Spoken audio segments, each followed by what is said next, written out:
Now, I'm going to take a different view, and I believe that is one of the most ignorant, unwise statements I've ever heard. How have they lost money, Jack? How have they lost principal in the investment?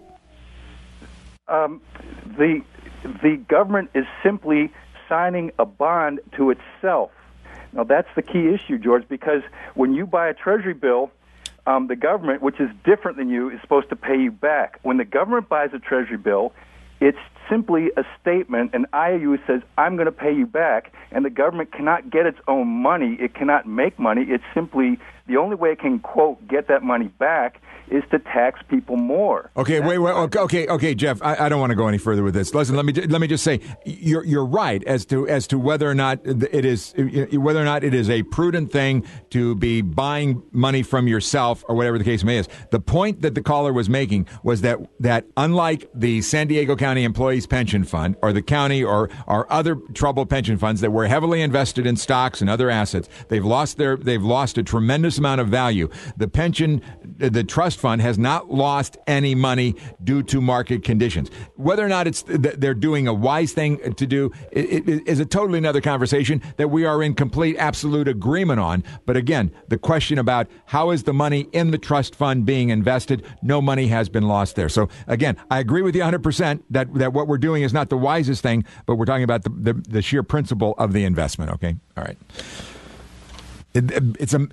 People do get very and thank goodness people get riled up about this stuff. I agree. This show's probably not the best venue in the world for discussing this stuff because I don't like to talk about this stuff. I'd rather talk about somebody that has concerns about. But I mean, come on, that was not really necessary to call it the stupidest, dumbest thing he's ever heard. The fact of the matter, and by the way, Jeff, the caller who made that comment is a guy who is highly critical of everything that the government is doing.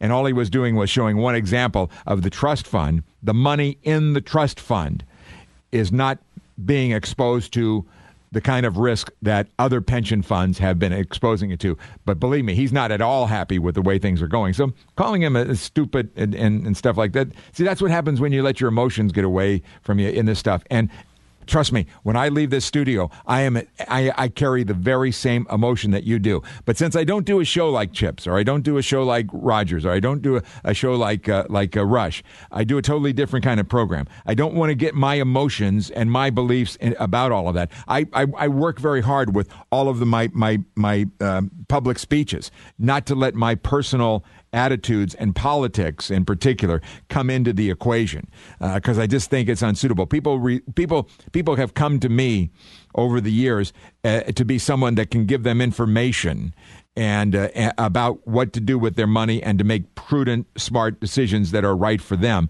And I don't want to turn all of this stuff into political stuff. Okay, I leave that to the three really great experts that do that on this radio station, and if others want to opine about that, that's fine.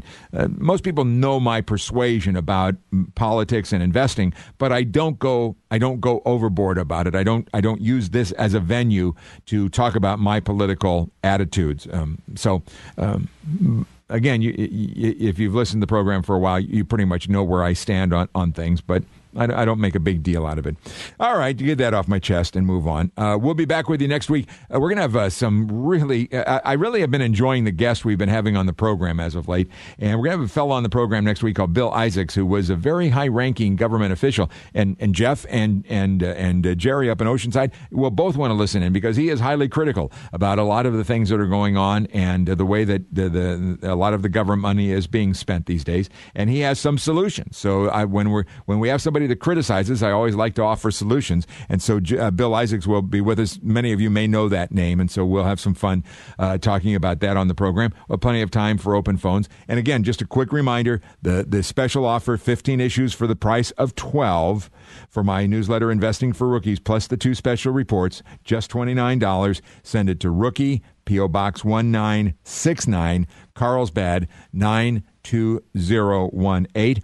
And tomorrow, I hope to see a lot of you at the Oasis Center at the Macy's department store in the Mission Valley Shopping Center, right next to Seau's Restaurant.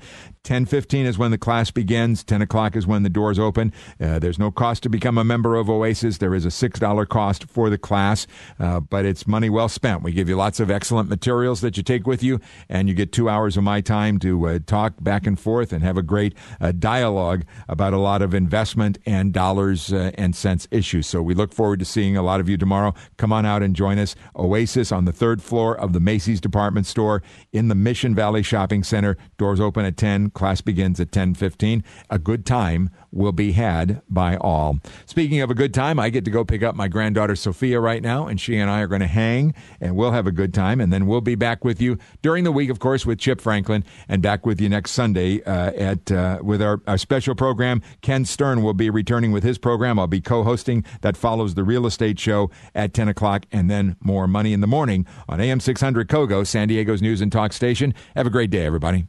Have a great day, everybody. Have a great day, everybody. Have a great day, everybody.